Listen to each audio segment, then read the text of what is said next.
I knew falling in love was forbidden, not because it was against the rules, but because it always ends the same way, with pain, shame, and emptiness. But that evening, I didn't yet understand that he would become my biggest mistake. I was 32. I had already been working in this field for 5 years. During that time, I learned not to mix up faces, not to remember names, and never to ask unnecessary questions.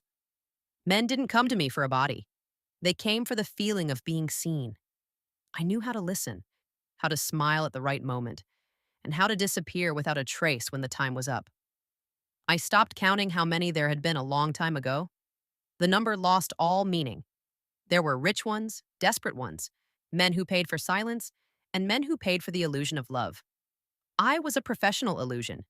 Beautiful, neat, safe. That day, I almost canceled the meeting. I was tired, irritated, empty inside. But the agent insisted. A new client, a high fee, very calm, intelligent man. I agreed without interest.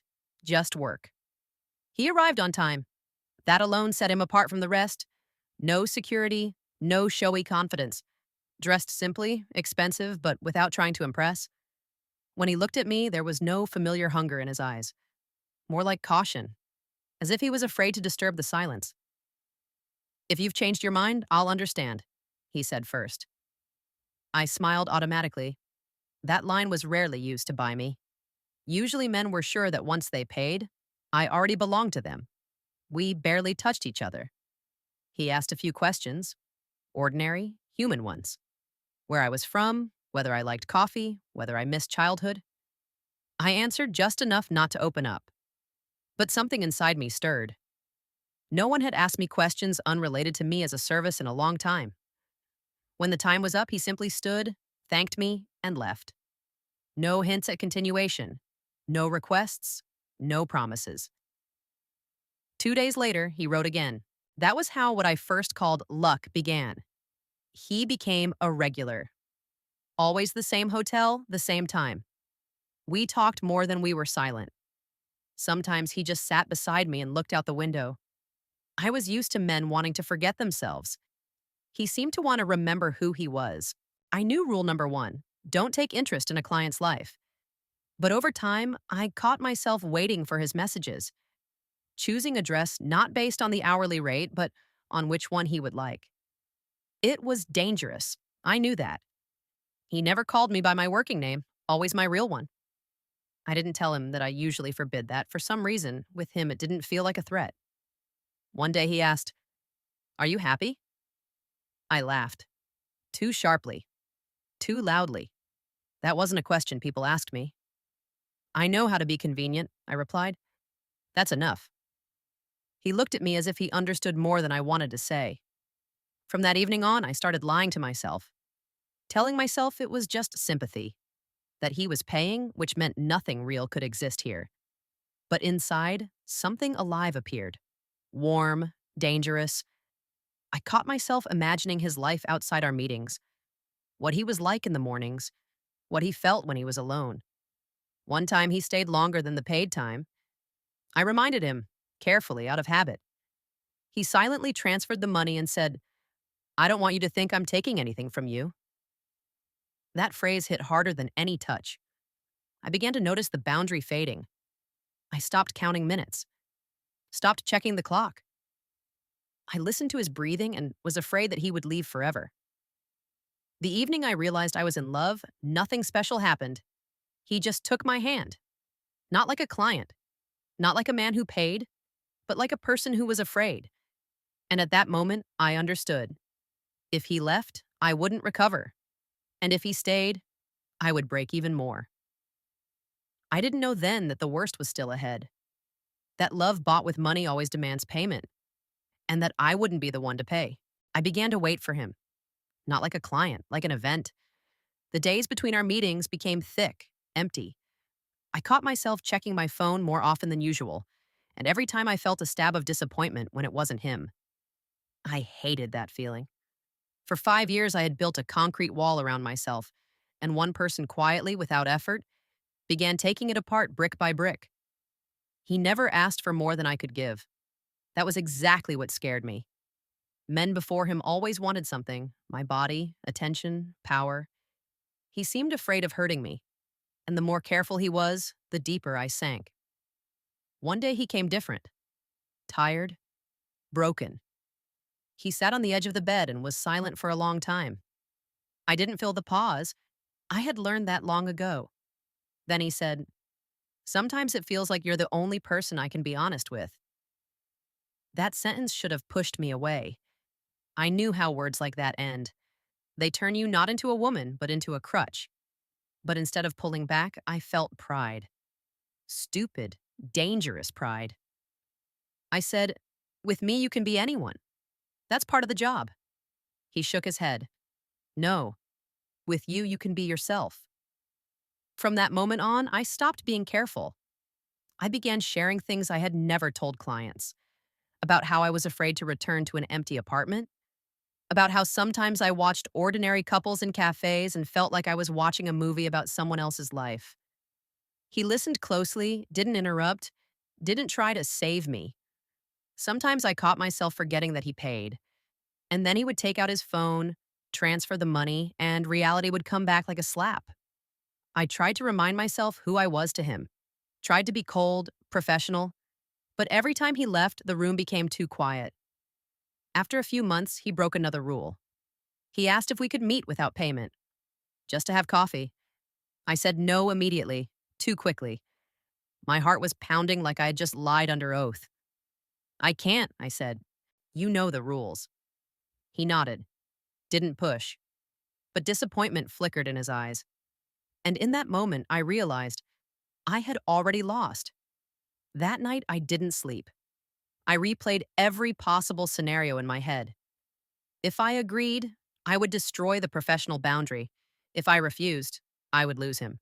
I chose the third option, the most cowardly one. I went to the meeting, and he still paid. I sat across from him in the cafe, watched how he held his cup, and felt more exposed than ever before. People around us laughed, talked, lived, and we pretended it was an ordinary date, though an invisible transaction hung between us. "I don't want you to think I'm buying you," he said quietly. I wanted to say it was already too late, that I thought about it every night. That money was the only thing still holding us back from disaster. But instead, I smiled and said, "It's fine." Nothing was fine. I started to feel jealous of his past, of his life, of people I didn't know. It was absurd. I slept with other men and was jealous of him. Every new client caused disgust I had never felt before. I began to feel dirty, not because of my profession, but because of the lie. One evening he said, "I've been thinking about what would happen if we stopped pretending." The world shrank to a single sentence. "You know I can't," I whispered. He looked at me for a long time heavily. "Then tell me honestly, would you want to?" I didn't answer, because the answer was too dangerous. That night he left earlier than usual, and for the first time in many years I cried. Not beautifully, not quietly, but as if something living was being torn out of me. I didn't yet know that this was only the beginning, that next would come a truth you can't hide from, and a choice that would destroy one of us. I began to wait for him, not like a client, like an event. The days between our meetings became thick, empty. I caught myself checking my phone more often than usual, and every time I felt a stab of disappointment when it wasn't him. I hated that feeling.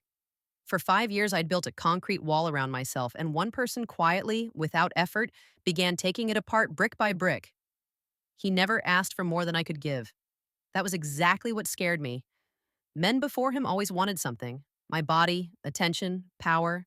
He seemed afraid of hurting me, and the more careful he was, the deeper I sank. One day he came different: tired, broken. He sat on the edge of the bed and was silent for a long time. I didn't feel the pause. I'd learned that long ago. Then he said, "Sometimes it feels like you're the only person I can be honest with." That sentence should have pushed me away. I knew how words like that end. They turn you not into a woman, but into a crutch. But instead of pulling back, I felt pride. Stupid, dangerous pride. I said, "With me, you can be anyone. That's part of the job." He shook his head. No, with you, you can be yourself. From that moment on, I stopped being careful. I began sharing things I had never told clients about how I was afraid to return to an empty apartment, about how sometimes I watched ordinary couples in cafes and felt like I was watching a movie about someone else's life. He listened closely, didn't interrupt, didn't try to save me. Sometimes I caught myself forgetting that he paid, and then he would take out his phone, transfer the money, and reality would come back like a slap. I tried to remind myself who I was to him, tried to be cold, professional, but every time he left, the room became too quiet. After a few months, he broke another rule. He asked if we could meet without payment, just to have coffee. I said no immediately, too quickly. My heart was pounding like I had just lied under oath. I can't, I said. You know the rules. He nodded, didn't push, but disappointment flickered in his eyes. And in that moment, I realized I had already lost. That night, I didn't sleep. I replayed every possible scenario in my head. If I agreed, I would destroy the professional boundary. If I refused, I would lose him. I chose the third option, the most cowardly one. I went to the meeting, and he still paid. I sat across from him in the cafe, watched how he held his cup, and felt more exposed than ever before. People around us laughed, talked, lived, and we pretended it was an ordinary date, though an invisible transaction hung between us. I don't want you to think I'm buying you, he said quietly. I wanted to say it was already too late, that I thought about it every night, that money was the only thing still holding us back from disaster. But instead, I smiled and said, it's fine. Nothing was fine. I started to feel jealous of his past, of his life, of people I didn't know. It was absurd. I slept with other men and was jealous of him. Every new client caused disgust I had never felt before. I began to feel dirty, not because of my profession, but because of the lie. One evening, he said, I've been thinking about what would happen if we stopped pretending. The world shrank to a single sentence. You know I can't, I whispered. He looked at me for a long time, heavily. Then tell me honestly, would you want to? I didn't answer, because the answer was too dangerous. That night, he left earlier than usual, and for the first time in many years, I cried. Not beautifully, not quietly, but as if something living was being torn out of me. I didn't yet know that this was only the beginning. That next would come a truth you can't hide from, and a choice that would destroy one of us. He disappeared for 2 weeks. No messages, no calls, no transfers. The emptiness I thought I was used to suddenly became unbearable. I kept telling myself it was right, that this was how it was supposed to end. Clients leave, that's normal. But my body didn't listen to reason. I woke up in the middle of the night with the feeling of being abandoned, as if I were alone again in a city where no one cared whether I existed. I tried to work like before. I couldn't. Men touched me, and I caught myself comparing. Their voices irritated me, their smells felt foreign. I started counting minutes not until the end of the session, but until the moment I could finally be alone. For the first time in 5 years, I hated what I did. On the 15th day, he wrote, short, no explanation. Can you see me today? I reread the message at least 10 times. My heart was racing like I had been running. I replied, yes, faster than I could think. He looked different, older, as if those 2 weeks had stripped something protective away from him. We sat in silence for almost 10 minutes. I broke first. You disappeared. I know. I thought you weren't coming back. He looked straight at me.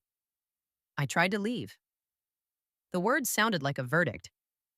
Why? I asked, even though I already knew the answer. Because I started forgetting what I pay for and started remembering what I feel. Something clenched inside me. This was exactly what I had feared and exactly what I had been waiting for. This is dangerous, I said. For you, for me. I'm already in danger, he replied calmly. My whole life is control, work, obligations, a family I don't feel. And with you, for the first time in years, I don't pretend. The word family hung between us. I didn't ask. I was afraid of the answer. He transferred the money, automatically, as always. And at that moment, something inside me broke. Stop, I said quietly, please. He froze. What? I can't keep pretending this is just work. If you pay, I can't be honest. And if you don't, I lose control. He stared at his phone screen for a long time, then put it away. Then let's do it without money. I laughed, bitterly. You don't understand. Without money, I don't know who I am to you. Any woman can be with you the way you want. I can't. He stood up, stepped closer. You're the only one I want to be with like that. And then I did the stupidest thing of my life. I believed him. We started seeing each other outside of hotels, secretly, unevenly, fearfully. He stopped being a client, but never fully became mine. He disappeared, came back, said things were complicated. I didn't ask questions because I knew the truth could destroy me. One day I finally asked, why can't you stay? He answered honestly, because if I choose you, I'll lose everything else. I nodded, and for the first time, I understood that love isn't when someone chooses you. It's when you agree to be an option. That evening, I left first, and I knew a moment was coming when I would have to make a choice, and it would cost me more than any amount of money. After that conversation, I tried to disappear. I didn't reply right away. I didn't agree to meetings. I went back to work mechanically, as if I could erase him from myself through other men. But it didn't work. The harder I tried, the clearer it became. I was no longer who I used to be. Something had appeared inside me that couldn't be switched off. He wrote rarely, briefly, carefully, like someone afraid of scaring me away. Sometimes I caught myself being angrier at him than I'd ever been at any client, because clients promise nothing, and he, even without promising, gave me hope. We met again a month later. I looked worse than usual. No makeup, no armor. He noticed immediately. You're tired, he said. I'm alive, I answered. Sometimes it's the same thing. He wanted to hug me but stopped, asked for permission with his eyes, and that finished me completely, because respect is the most dangerous form of intimacy. We sat in the car for a long time without getting out. I looked at my hands and suddenly said, do you understand that this isn't a romance for me? If you leave, I'll have nothing left. No illusions, no protection, no meaning. He didn't answer right away. And if I stay? I laughed. Then I'll lose myself. Truth is always cruel when you say it out loud. That's when he confessed. Said the thing I had been afraid to hear from the very beginning. He was married. Not formally, truly. A house, children, obligations, a life you can't just walk away from. I didn't scream. I didn't make a scene. I just felt something inside me finally go dark. I knew, I said, and it was true. Men like that are always taken, always belong to someone else. I don't want to use you, he said. I want to be honest. Honesty is a luxury, I replied. I live where it doesn't exist. After that, I left. No hysterics, no tears. They came later, at home, in silence, when no one could see. I tried to cut everything off, blocked his number, changed my agent, took a vacation I had never allowed myself. But he still found a way to reach me. A letter, a real one, on paper. There were no confessions in it, just one sentence. I have never felt so alive. I held that letter in my hands and understood. He feels alive because he has a choice. And I feel alive because I learned how to survive without him. We met one last time, or so I thought. He offered that I leave with him. Start over. That he would help. Be there as much as he could. And in that moment, I saw him weak for the first time. Real. And that was exactly why I said no. If I leave with you, I said, I will stop being myself. I will become a secret, a mistake, a temporary comfort. He cried. A man used to controlling everything cried in front of me. And I sat there and felt the last illusion die inside me. Love doesn't always save you. Sometimes it simply shows how unequal the positions are. When he left, I stayed alone. But for the first time in a long while, I didn't feel bought. The pain was intense, but honest. I don't know where he is now. But I know one thing: I will never again allow my love to be paid for by the hour. After him, silence became different. Not empty, heavy, like the air before a storm that never begins. I thought it would get easier after that the pain would burn out and I would return to my old state, cold, convenient, controlled. But instead, anger settled inside me, not at him, at myself. I kept working, because it was the only thing I knew how to do. Because bills don't disappear when your heart is broken. Because loneliness doesn't pay the rent. But now every client was a reminder. I caught myself looking for his gestures in them, his pauses, his silence. And every time I hated myself for it. After a couple of months, I started drinking. A little at first, then more. It helped me stop feeling my body. And my body betrayed me most of all. It still remembered what it felt like to be touched, not for money. One day, a new client came to see me. Young, self-confident. He immediately put the money on the nightstand, the way people do when they want to establish power. I looked at the bills and suddenly felt sick. Put it away, I said. He was surprised. Is there a problem? Yes, I replied. Today? Yes. He left, calling me crazy. And I sat on the floor and realized I couldn't do it anymore. Not because it was shameful, but because something inside me had finally changed. I could no longer pretend it was just a body. I took a break, a real one. No clients, no excuses. The money ran out quickly. I sold my jewelry, then my bags, then my phone. It was scary, but strangely, honest. One evening, he appeared again. I don't know how he found me. He stood by the building entrance, lost like someone who arrived too late. I left, he said. I destroyed everything for you. Those words should have been the fairy tale ending, but there was no joy inside me, only exhaustion. You left for yourself, I said, and that's okay, but don't make me the reason. He asked me to give him a chance, a real one, without money, without secrets. I looked at him and understood. If I agreed, I would lose myself again, because I still didn't know who I was without this profession, without pain, without dependency. I'm not ready, I said, and maybe I never will be. He left. This time, for good, I felt it. A year passed. I changed cities, got a regular job. Silly, simple, with a small paycheck. Sometimes it was unbearable, sometimes peaceful. I was learning how to live without roles. I no longer sell my body, but I'm still learning not to sell my feelings. Sometimes at night I think about him, not with pain, with gratitude. He became the one who broke my armor, and I became the one who survived without it. Love didn't save me, but it forced me to choose myself.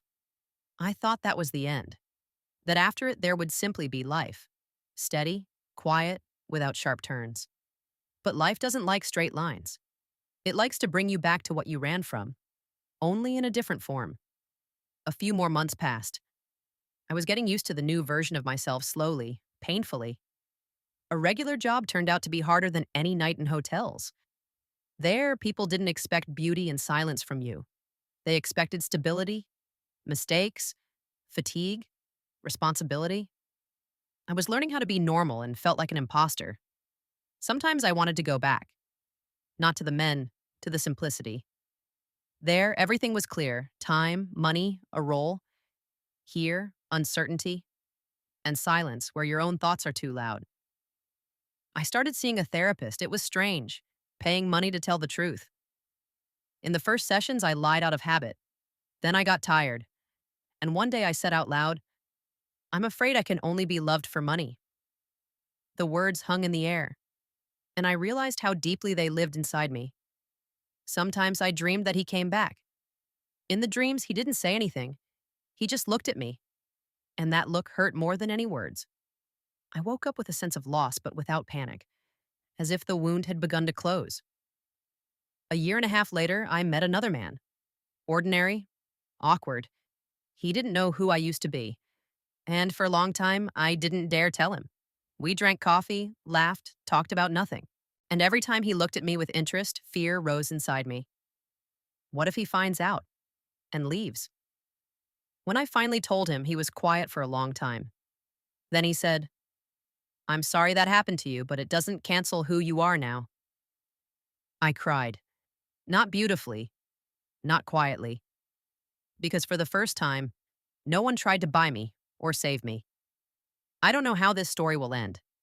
I'm still learning to trust, learning to accept attention without a sense of debt, learning to believe that my value isn't measured in hours and transfers. Sometimes I think about that version of myself, the one lying in expensive sheets, counting minutes. I don't hate her. She did everything she could so I would survive. And I think of him rarely now, but if I'm honest, he became the point of reference. The person who showed me that even in the dirtiest deal, you can accidentally find truth. I fell in love with a man who paid me money. And that's exactly why I learned never to sell myself completely again. Sometimes the past doesn't let go, even when you think you've already lived through it. A few more years passed. I changed more than I expected. The new job became stable, friends appeared, habits appeared that I'd never had before. Buying groceries in advance, planning weekends, saving money, not for escape, but simply for the future. I was living slowly, and that scared me more than nights in hotels ever did. Sometimes people gave me compliments, just like that, with no hidden meaning. And every time I caught myself feeling something strange, as if I owed something in return, a smile, attention, my body, I was learning not to give anything if I didn't want to. The hardest part turned out to be loneliness. Not the kind I used to know, loud, filled with other people's voices and smells, but real loneliness, clean. When no one comes or leaves on a schedule, when you're left with yourself and can no longer hide behind a role. Sometimes I wanted to write to him, not out of love, out of a need to put a period on it myself, but I never did. Because real endings aren't made with words, they're made with choices, with not going back. I realized one terrifying thing. I didn't fall in love with him right away. I fell in love at the moment he stopped paying. When I first felt like I wasn't a service, not a function, not a product. That realization was painful because it meant I had spent years accepting a substitute as normal. I no longer tell my story to everyone, not out of shame, out of care. This isn't a confession or a warning. It's just part of my life. Heavy, complicated, but mine. Sometimes I meet girls walking the same path I once did. I don't lecture them. I know this. Until you reach your own limit, no one can stop you. I just look at them and think, may they have less pain, or at least more choice. The love I felt back then wasn't beautiful. It was uneven, dependent, dangerous, but it was the one thing that showed me the truth I'd been running from for years. If you allow yourself to be bought, one day someone will buy your heart, and getting it back will cost much more. Now I live differently. Not perfectly. Not happily every single day, but honestly. And if someone asks me whether I regret it, I say no. Because sometimes to learn how to value yourself, you first have to sell yourself far too cheaply.